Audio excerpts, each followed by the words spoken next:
berbicara lewat hamba-Mu, supaya jemaat dikuatkan, diteguhkan, diyakinkan bahwa Yesus itulah satu-satunya kepercayaan kami, dan Tuhan itulah yang memelihara kehidupan kami. Terima kasih Tuhan, terimalah penyembahan kami. Terima kasih buat hadirat-Mu, dan kami mau duduk diam untuk kami boleh mendengar akan kebenaran firman-Mu. Terima kasih Tuhan, kami bersyukur, kami akan sambut firman-Mu di dalam nama Tuhan Yesus Kristus. Haleluya, haleluya, amin. Puji Tuhan. Baik Bapak Ibu, hadirat Tuhan luar biasa sekali pagi hari ini. Tidak terasa hari ini sudah minggu yang pertama. Tidak lupa Bapak Ibu, amplopnya sudah dibawa. Sudah ya. Jadi hari ini ada persembahan benih iman. Bagi yang belum mendapatkan amplop bisa minta sama Pak Waloyo nanti di belakang untuk diisi dengan persembahan benih iman untuk Natal kita. Baik Bapak Ibu, kalau 3 minggu yang lalu saya bicara tentang 1 Raja-Raja pasal 18 dan pasal 1. Nah sekarang saya akan bicara di 1 Raja-Raja pasal 17 Bapak Ibu. 1 Raja-Raja pasal 17 ayat yang pertama sampai ayat yang ke-6 Bapak Ibu. Mari kita buka kitab 1 Raja-Raja pasal 17 ayat 1 sampai ayat yang ke-6. Lalu nanti dalam aplikasi penjelasannya kita akan baca juga ayat 7 sampai ayat yang ke-16.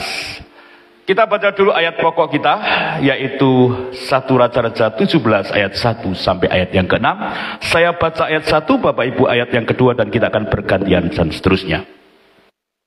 Lalu berkatalah Elia orang Tisbe dari Tisbe Gilead kepada Ahab, demi Tuhan yang hidup, Allah Israel yang kulayani, sesungguhnya tidak akan ada embun atau hujan pada tahun-tahun ini, kecuali kalau ku katakan. Ayat 2.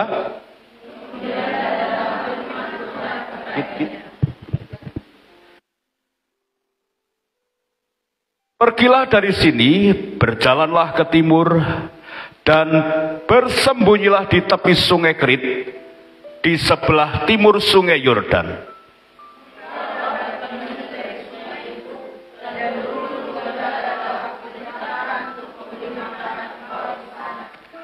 Lalu ia pergi dan ia melakukan seperti firman Tuhan.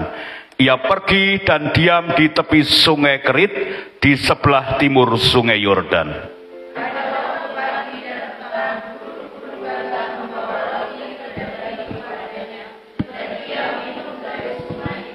Ya baik, Bapak Ibu, kalau kita melihat di satu perikop ini, bisa saya simpulkan ini adalah bentuk yang namanya pemeliharaan Tuhan. Coba katakan pemeliharaan Tuhan. Nah, maka pagi hari ini temanya adalah menikmati atau mengalami pemeliharaan Tuhan. Nah, sekarang tanya sama sebelahnya, mau nggak dipelihara Tuhan? Kok cuma sedikit yang ngomong ya? Berarti saudara nggak mau dipelihara Tuhan? Ya, saudara lihat ya. Di sini ada yang ternak ngingu entok, bebek, pitik ada? Nah, itu yang melihara siapa? Saya. Kasih makan nggak? Kasih makan. Kasih minum nggak? Kasih. Nek wis lebu? Sembelih. Sing mangan sapa? Nah. Begitulah kita di hadapan Tuhan. Kita dipelihara, diberkati, ditolong, diperhatikan, dipedulikan. Dan itu harus dirasakan oleh anak-anak Tuhan. Perikop ini menunjukkan kepada kita bahwa Tuhanlah yang memelihara kehidupan orang-orang percaya, walaupun sedang mengalami di tengah badai, di musim kemarau, musim hujan, di musim paceklik, dan di musim apapun. Dan ada lagu yang mengatakan walaupun langit tak selalu apa? Biru. Yang walaupun hidup ini tidak menentu, kita tidak tahu apa yang terjadi. Maka kita sering melihat hari-hari ini, kalau kemarin kita lihat kekeringan, banyak petani yang mengeluh karena sudah nelo dan tidak bisa tanam apa-apa. Tapi di sisi lain kita lihat orang-orang diberkati, hasil tembakonya bagus.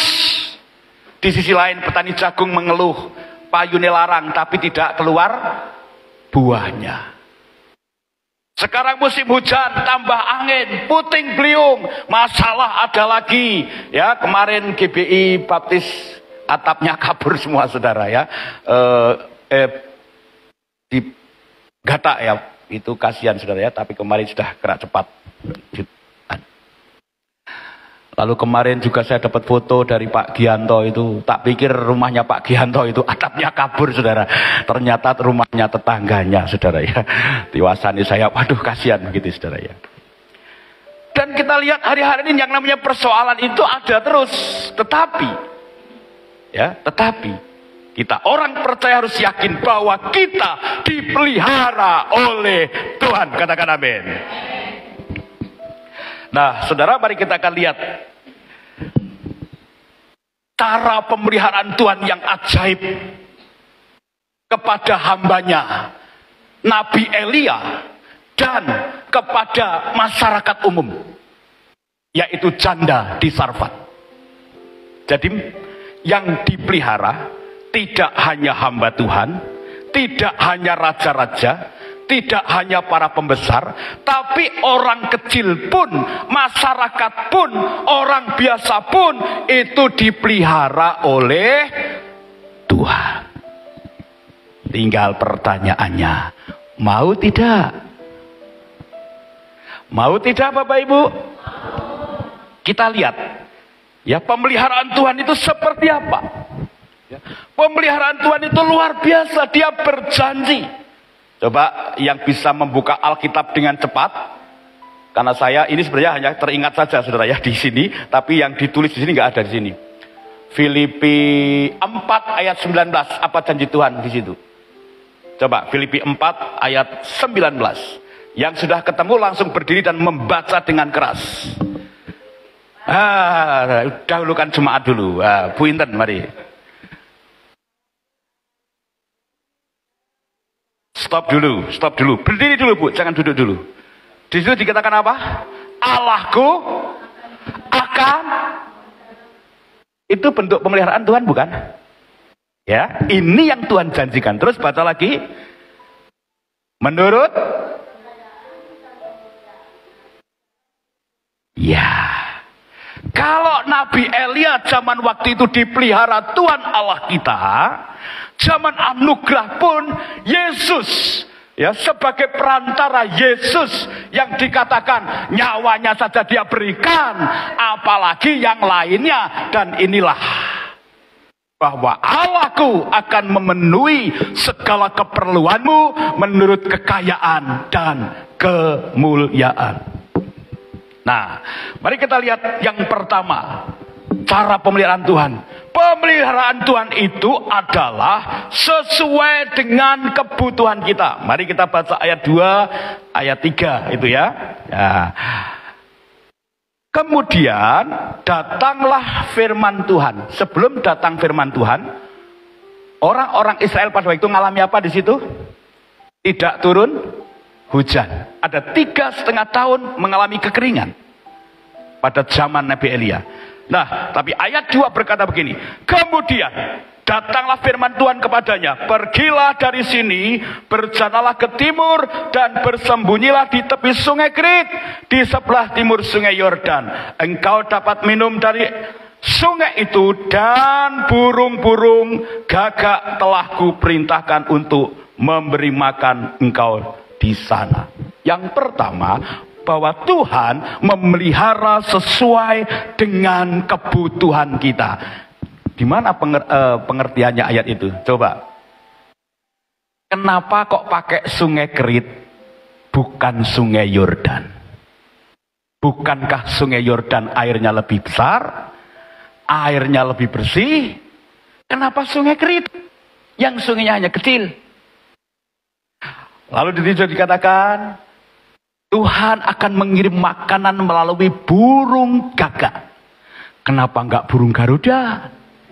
Kenapa enggak burung Raja Wali yang bisa membawa makanan lebih banyak, Bapak Ibu? Saya simpulkan, karena Tuhan memelihara, menolong kita itu sesuai dengan kebutuhan kita. Saya mau saksikan, jadi ini sebenarnya banyak sharing saja pagi hari ini. Kita bicara tentang pemeliharaan Tuhan. Siapa sih pernah ngalami nggak punya uang? Boleh angkat tangan? Pernah ngalami nggak punya uang di dompet kosong? Oh ada ya, berarti ada. Pernah ada yang ngalami mau beli ini murah tapi nggak punya uang? Ada juga.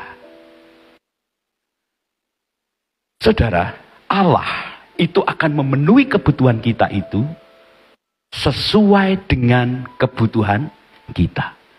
Allahku akan memenuhi segala keperluan kita menurut kekayaan dan ya manut Tuhan.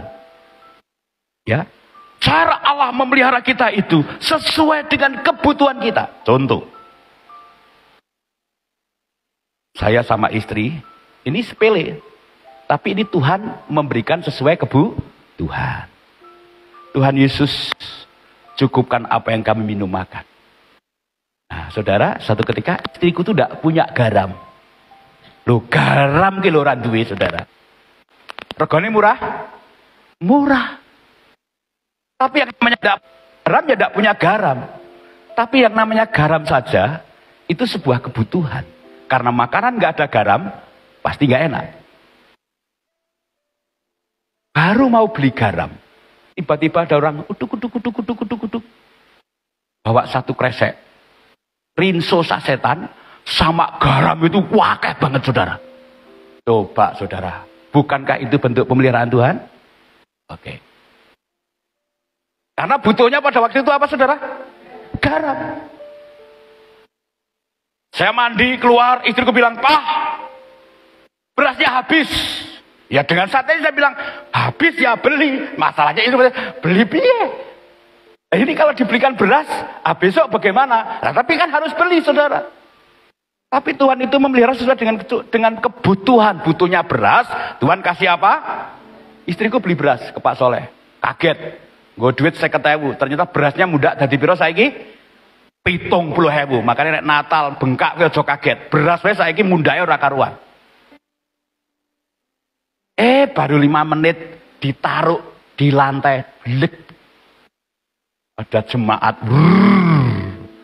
bawa beras 1 karung, ada amplopnya, ada rotinya. Saya mau tanya, itu pemeliharaan Tuhan? Pemeliharaan Tuhan? Ora ming dikei beras, ning dikei duit gawe tuku lawuh. Makanya Yesus suka berkata begini, "Hai murid-murid, apakah kamu punya apa? Lauk pauk." Dan ketika murid-murid berkata, "Tidak ada." Ketika murid-murid menjala ikan, murid-murid datang ke darat, di depan Yesus sudah ada apa, saudara? Roti dan ikan. Tuhan memelihara kita sesuai dengan kebutuhan. Pada waktu itu Elia butuhnya makan. Setiap pagi dikirim apa? Daging, roti. Siang, daging, roti. Nanti saya jelaskan lagi di sana. Jadi Bapak Ibu, Tuhan memelihara kita sesuai dengan kebutuhan kita, bukan keinginan kita. Kalau keinginan, ya, kalau keinginan itu memang harus disertai dengan, misalnya, oh aku ingin anak saya sukses, ya harus disertai dengan apa? Berdoa, beriman, berikhtiar, kan begitu. Tapi kalau bicara pemeliharaan Tuhan, Yang dikatakan soal makan, minum, pakai. Kamu jangan khawatir karena Tuhan pelihara sesuai dengan kebutuhan kita. Apakah bisa lebih dari kebutuhan kita? Nanti kita lihat ya. Nah, jadi saat ini saya mau tanya Bapak Ibu, saudara sedang butuh apa hari ini? Butuh apa? Mangan iwak kambing? Semalam sudah makan iwak sapi. Apalagi saudara? Jujur ya saudara, saya itu kalau pas tidak punya uang, jalan gitu ke Karangawen sama istri gonceng dengan mesra gitu ya. Kadang dibuntutin jemaat. Itu Pak Timo kok asik sekali, mesra sekali, kayak rantang dan centelannya katanya gitu. Begitu lewat ayam goreng Lamongan. Seger. Mah, nek pas ora duit kok lewat Lamongan kok yo enak ra kronya mah. Ambune iki lho. Saudara, enggak apa-apa sampai di rumah. Mah, Tuhan itu memelihara sesuai dengan kebutuhan kita. Pengen mangan apa? Nasi goreng? Timpet sih. Cukup ngambu-ngambu sih. Kita jalan-jalan, saudara. Sampai rumah ada jemaat telepon. Pak Timo, posisi di mana? Di rumah. Ndak kunjungan? Tidak. Ketemu ya? Di mana? Eyang Putri, haleluya. Bebek goreng, ayam goreng. Nambah Pak? Oh, enggak usah. Oh, nambah ternyata kan gini saudara ya. Akhirnya makan bebek goreng dan ayam goreng. Itu bentuk pemeliharaan Tuhan saudara. Nah, tuku dewe yo eman-eman saudara. Tapi karena jemaat ngajak, ya puji Tuhan, alhamdulillah saudara. Bapak Ibu yang dikasih Tuhan, Tuhan memelihara sesuai dengan kebutuhan kita. Pak Muji tidak punya pulsa. Makanya kemarin tidak bisa ngubungin saya. Hari ini dia pasti dapat pulsa. Karena Tuhan memelihara sesuai dengan apa? Nah, kalau jemaat nanti nggak ngasih pulsa Pak Muji kebangetan. Ya tadi malam mau ngubungin nggak bisa datang, tadi tak batin wingi ternyata tadi benar. Ya Pak maaf sudah seminggu tidak ada pulsa. Sudah hari kemarin tidak ada pulsa. Ya, hari ini Bapak akan dipelihara Tuhan. Kalau mangan aja diperhatikan, apalagi pulsa yang selawe untuk saudara ya. Ya Tuhan memelihara sesuai dengan kebutuhan kita. Ya bukan dengan keinginan yang berlebihan, tapi soal makan, minum, pakai. Orang kuat neng mall, ya ikut saya ngetrip, ya saudara ya. Tahu ngetrip saudara? Ya saya tahu ngetrip itu karena Mas Errol itu jualan trip gitu ya, jadi tahu sekarang. Orang kuat tuku sing 1.000, tuku sing 20.000. Malah sopok sing ngomong 10.000 buka rahasia guys saudara. Wah, ini sudah tinggal api-api ini 10.000 Pak Win, kambi 10.000. 100 telu, tapi itu bentuk pemeliharaan Tuhan sesuai dengan kebutuhan kita. Jangan bilang Pak Timo saya butuh conghyang. Oh jangan saudara ya, jangan, itu bukan kebutuhan saudara ya. Kebutuhan itu makan, minum, pakai. Makan, minum, pakai, itu kebutuhan. Kalau mobil, rumah bagus itu apa? Bonus dari Tuhan. Nek bojo loro telu itu baru keinginan hawa nafsu. Tapi rumah, mobil itu adalah bonus karena kita cinta Tuhan, mengasihi Tuhan, maka Tuhan berkati kita. Ya, nanti sampai ke sana kok saudara ya, tenang saja. Yang kedua Bapak Ibu, kalau tadi yang pertama caranya Tuhan memelihara kita adalah melalui sesuai dengan kebutuhan yang kita butuhkan. Yang kedua yaitu seringkali tidak terduga. Nah ini. Coba katakan, tidak terduga. Seringkali tidak terduga. Kenapa kok burung gagak? Burung gagak itu kan dia serakah, dia suka makan bangkai. Tapi Tuhan pakai burung gagak. Kenapa enggak burung merpati yang dikatakan tulus? Apa artinya? Pertolongan Tuhan, pemeliharaan tidak terduga. Saya cuma mau kasih contoh yang kecil-kecil saja. Ini Mbak Tuti sama Mas Adi ini suka menginspirasi hidup saya. Tapi kadang sing ora cocok ini kadang sok ditiru juga, saudara ya. Karena kesaksian kan, pulang kerja dia mikir nggak duwe lawuh. Masa opo ya? Orang duwe lawuh. Wis dipilih loh. Tapi pertolongan Tuhan itu tidak terduga. Pulang kerja, ono kresek di pinggir jalan, saudara. Pas lewat bablas kelingan kesaksiannya Om Timo, pulang kuliah, buka kerdus, isinya song. Bosokane nggone warung sego kucing ternyata. Tapi Mas Adi punya iman. Kali ini pasti nggak song katanya gitu, saudara. Mas Adi sudah balik lagi, saudara.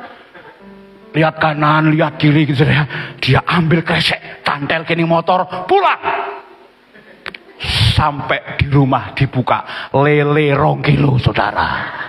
Bukankah itu bentuk pemeliharaan Tuhan yang tidak terduga? Tidak terduga. Kalau ya Pak Win, Pak Denny dan teman-teman yang sering ke kota, sering makan di restoran yang enak-enak, saudara. Tapi kalau saya ini kalau nggak diajak kan nggak pernah, saudara ya. Ning deso. Itu tidak terduga. Saudara tahu pernah yang khotbah di sini yang teman saya yang Cino yang khotbahnya alus gitu. Pernah ingat ya beberapa bulan yang lalu.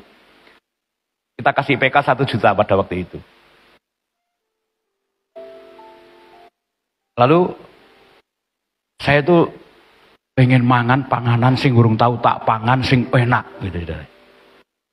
Saudara, orang ini tiba-tiba, Pak Timo di mana? Di rumah. Padahal dia diungaran loh. Bisa temenin saya apa? Makan. Ditelepon cuma suruh nemenin makan, saudara. Dan tahu makannya di mana? Makannya di Paragon. Yang ya pokoknya satu orang itu harganya 500 berapa? 599.000. Dan ternyata ketika saya masuk itu makanan yang saya nggak suka semua, saudara. Daging sapi, daging domba, lagi ngopo tekan kini, saudara ya toh. Tapi saya bawa istri dan anak. Satu orang itu 599. Saya lihat istriku lahap sekali. Saya lihat anakku lahap sekali. Dalam batinku, lah aku mangan opo, saudara ya toh. Itu loh Bu yang ngambil sendiri selama 90 menit terus itu pokoknya daging domba, daging sapi ada semua, saudara. Haleluya. Ya memang orang enggak pengalaman tuh gitu, saudara ya. Dihapusikan oleh yo aku pengen steak. Nah terus sing ayam, oh ya Om dipesen ke daging sirloin. Ya bilang ini daging kalkun Om. Oh enak. Jebul ke sapi Australia sirloin, saudara. Lah saya makan kayak ambune kok beda ya. Kayak piye meh mual saya, saudara ya. Tapi ya alek wae, saudara ya. Mah saudara. Orang itu bayar habis 2,5 juta kalau nggak salah, saudara. Karena nambah-nambah. Dia berdua, kita bertiga. Tidak terduga.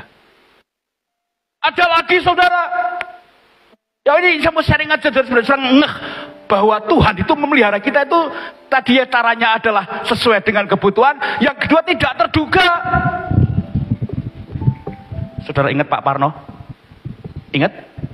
Nah, Pak Parno datang sini nangis-nangis. Pak, surah mangan Pak. Manganku anakku mbek kecap tok. Lah terus piye iki? Waduh, aku dhewe duwe duit 50.000. Kuwi meh tak gawe tuku sop, itu hari Sabtu kejadian. Meh tak gawe tuku sop, gawe masak minggu seperti biasa ini. 50.000 modal 50.000 gawe tuku kerupuk karo sop-sopan wis lah jadilah. Bojoku tak turunin di pasar. Saya bawa penter itu ke sana, muter di sana. SD itu. Di depan masjid itu, boleh lagi. Tuhan ngomong, mampir ke ATM. Ya saya kan tidak percaya, saudara ya. ATM itu tak bolak-balik tak cek pakai n-banking itu ya pancet 58.000 terus kok, saudara. Tak ting ngono gambar tuh, wah duit iki tak buka. Oh, cuman ucapan selamat beribadah, saudara ya. Ada ting ucapan apa? Ucapan selamat pagi. Kok ya ora ono sing ting sudah ditransfer gitu, saudara ya. Tak cek banking ya tetap 58 terus, saudara, nggak pernah berubah. Bahkan sebelum berangkat tak cek 58, tapi Tuhan ngomong mandek ambil uang. Aku Tuhan ora mungkin dengan PD-nya wis Pak Parno ning kene yo mobil tunggoni. Aku tak ning ATM. Duit wis sembayang we Pak dingene, aku bilang gitu. Saudara, saya masuk ATM BRI itu ya, waktu belum pindah. Saya masuk ATM, tak masuk ke slep, cekrek. Nah, masukkan nomor PIN Anda. Tek tek tek tek tek. Tahu nomor PIN saya? Mau tahu, saudara? Ya, wes 334455. Dit, cukup piro ya? Tapi Tuhan ngomong, wes pencet aja 1 juta. Oh ya, pencet 1 juta. Duk. Kok meneng wae mesinnya, saudara? Meneng wae. Tak tendang ini kok. Gitu. Duk lah. Cek aku langsung ser. Cek cek cek cek cek cek cek cek. Ah, nek muni ngono berarti ngitung duit. Cek cek cek cek cek. Dek dek dek dek dek. Aku Pak krek krek krek krek. Silakan ambil uang Anda. 1 juta, saudara. Wah, duitnya sopo iki, saudara ya? Tak kantongi, Pak Parno tak kei. Pak, no, hari ini kita bisa masak, saya bilang. Pulang, anakmu tukok ono jajan kono, saya bilang. Tidak apa, saudara? Terduga. Mau saudara ngalami yang tidak terduga? Tiba-tiba kayak lungo, ono telepon, yuk, meh nyarutang, haleluya. Itu namanya tidak terduga.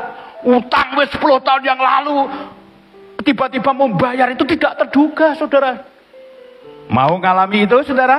Itulah bentuk pemeliharaan Tuhan tidak terduga.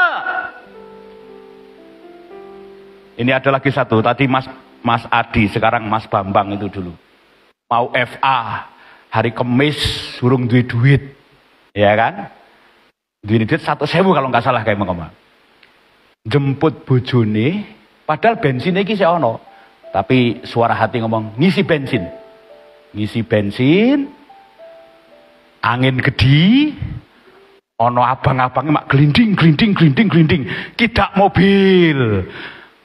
Wah, mbok mabur ini Mas Bambang ya, kena angin meneh, glundung, kidak sing apa?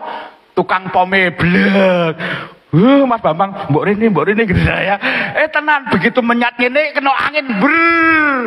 Ning ngisore Mas Bambang didak dek eta medine dijikek, saudara. Bleng jalan sampai di sana dibuka 400.000. 400 ya? 400.000. Akhirnya sido itu yang dinamakan Tuhan memelihara dengan cara yang tidak apa, saudara? Terduga, ujuk-ujuk teko. Haleluya. Saya juga pernah kok, saudara. Ini besok Minggu, gitu ya. Besok Minggu. Ini Setu. Jam 8, 9, 10 kok ya ora ana wong ngeki berkat, kok piye, kok ora ana wong transfer, kok piye kok. Waduh. Tapi Tuhan baik, saudara. Ya. Tiba-tiba ada satu jemaat langsung ting, Pak, buat masak besok 500.000. Haleluya. Masake 300, badine pira? 200, saudara. Haleluya, saudara ya. Itu cara Tuhan, ujuk-ujuk teko. Dan berbahagia orang yang sudah memberkati pastori. Haleluya. Ini banyak kesaksiannya sono 10 nek, saudara ya. Tapi engko sambung nek anu ya, FA ya. Nah, jadi namanya ujuk-ujuk itu, coba 2 Korintus 2 ayat 9. Ternyata tidak hanya lebih dari ujuk-ujuk cara Tuhan memelihara kita. Luar biasa, coba lihat. Saya katakan luar biasa. 2 Korintus 2 ayat 9. Yang sudah ketemu dibaca. 2 Korintus 2 ayat 9. Yuk, 1, 2, 3.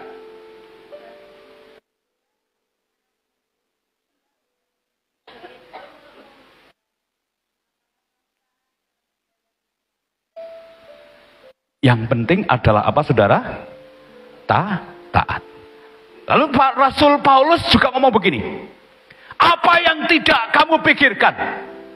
Apa yang tidak kamu bayangkan? Apa yang tidak kamu doakan juga, kadang-kadang Tuhan bisa berikan, datang dengan tiba-tiba. Nanti cari ayatnya saudara ya, di 2 Korintus juga. Ya, ayat pasal 2 ayat berapa nanti cari. Nah, jadi Bapak Ibu, percayalah. Pemeliharaan Tuhan itu nyata. Yang pertama sesuai kebutuhan cara Tuhan. Yang kedua tidak terduga. Yang ketiga Bapak Ibu. Ayat 6 Bapak Ibu. Mari kita baca ayat 6. Pada waktu pagi dan petang, burung-burung gagak membawa roti dan daging kepadanya, dan ia minum dari sungai itu. Yang ketiga, Tuhan menolong tepat pada waktunya. Coba katakan tepat pada waktunya. Kalau ini tingkatannya sudah lebih tinggi lagi. Saya percaya tidak ada cara makanan dan minuman. Tapi Tuhan memelihara kita itu tepat pada waktunya. Jadi saya serahkan langsung dibayar. Tepat pada waktunya. Itu bentuk apa saudara? Pemeliharaan Tuhan. Tepat pada waktunya. Saudara mau ditolong Tuhan tepat pada waktunya? Amin. Mau? Mau saudara? Mau Tuhan tolong tepat pada waktunya? Hanya kadang-kadang kita kurang sabar.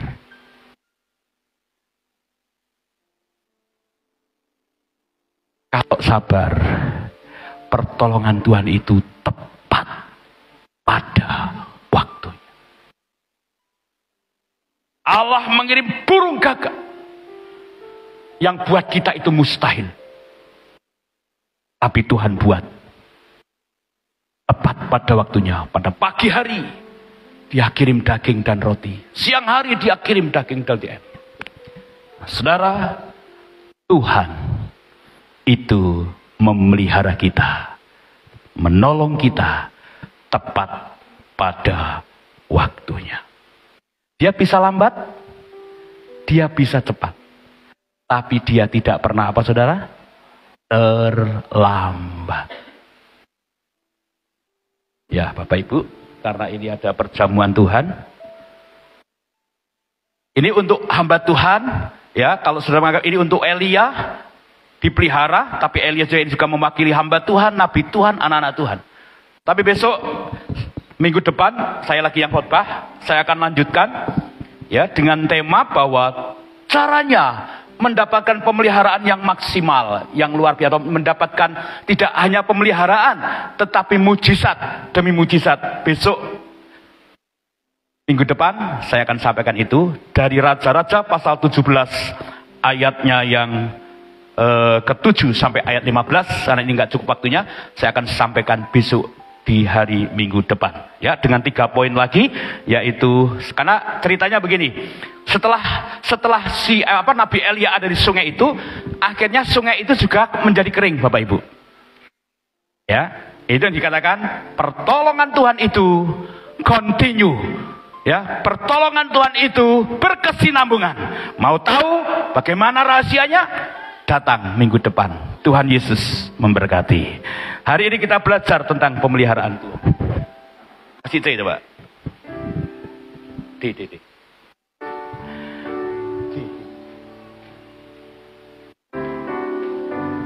Dia peliharaku.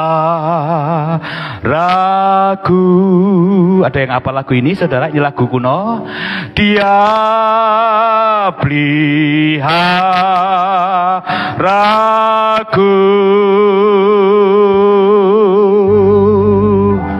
Terus di setiap, mari istriku bisa ikut membantu saya nyanyi.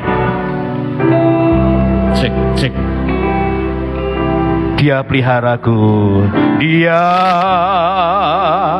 peliharaku. Mari sambil mengikuti pujian ini menjadi pujian iman kita, katakan dia peliharaku, dia peliharaku.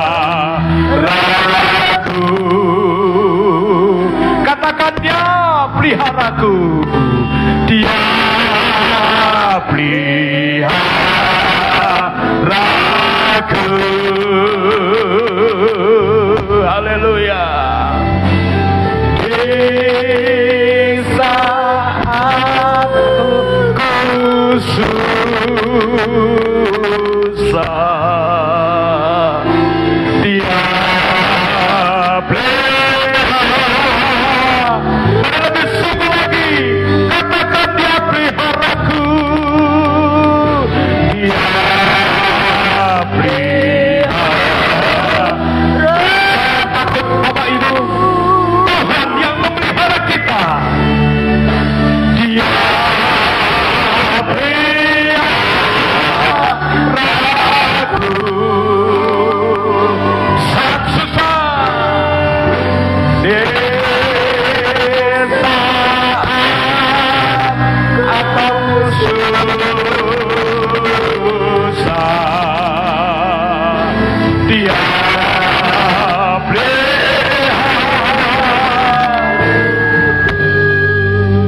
Saudara, jangan takut apa yang akan engkau makan, minum, pakai. Burung di udara dia pelihara. Bunga bakung di taman dia beri keindahan.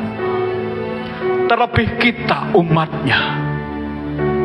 Saudara sedang mengalami susah, takut masa depan saudara, dia pelihara kita. Dia Allah yang peduli itu, pelihara kita.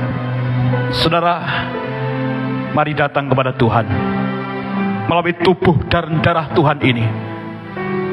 Allah berkata, kalau nyawanya saja aku serahkan, hidupnya dia serahkan, dia mati di kayu salib. Terlebih kebutuhanmu, dia menolong kita, memelihara kita. Mari datang kepada Tuhan dengan segenap hati. Nyanyikan pujian ini sebagai doa iman kita, keyakinan kita bahwa Tuhan pelihara kita. Yang hari ini sedang butuh sesuatu, Tuhan akan menolong tepat pada waktunya.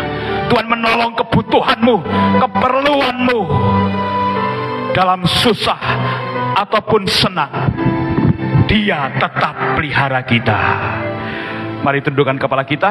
Pelayan-pelayan perjamuan boleh maju ke depan, berlutut di hadapan altar. Dia peliharaku, dia peliharaku. Mari jemaat menyanyikan pujian ini. Dia peliharaku.